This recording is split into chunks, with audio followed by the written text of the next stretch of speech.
Namatawinin ka traffic enforcer ni Jodeline ni Banggen Abra. Prioridad latakin kuana tinasalon at tabagi, taton may patungpal ti trabaho na nang runa. Kanayon da iti kapudutan.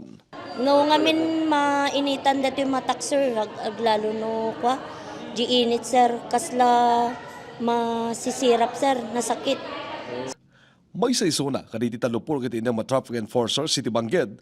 A prioridad iti niswat ang medical, dental, can optical mission itangal daw. Babayan da ito iti panagkinamayat ti LGU Banggen, RHU, Integrated Philippine Association of Optometrists, Philippine Red Cross, can Abra Dental Chapter. Ang isa po kasi yung work nila parang exposed po masyado sa UV. Nakakaano naman po kasi na maghapon. Para maiwasan po yung grabe, di ba sa init po lahat nakukuha sakit sa balat, sakit sa mga organs na rin natin. Sa optical naman po, libre po na eyeglass na meron pong photochromic lenses.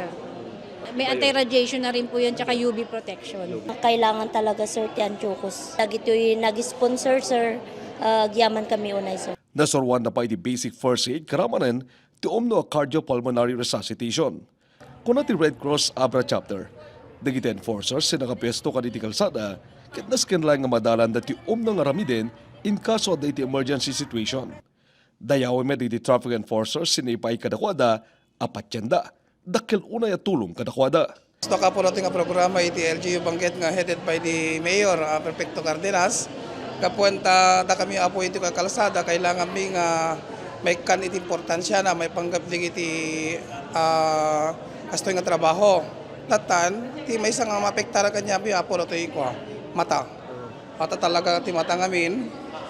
No napodot, adali napodot, siyempre rumwar iti singaw iti mata. So nga niyo kumapsot iti mata mi. Namnamayan da itagtultuloy para ipaay kadakwada kaniti naso o serbisyo para iti nasalunat, ken naktipo para nagtrabaho da iti komunidad.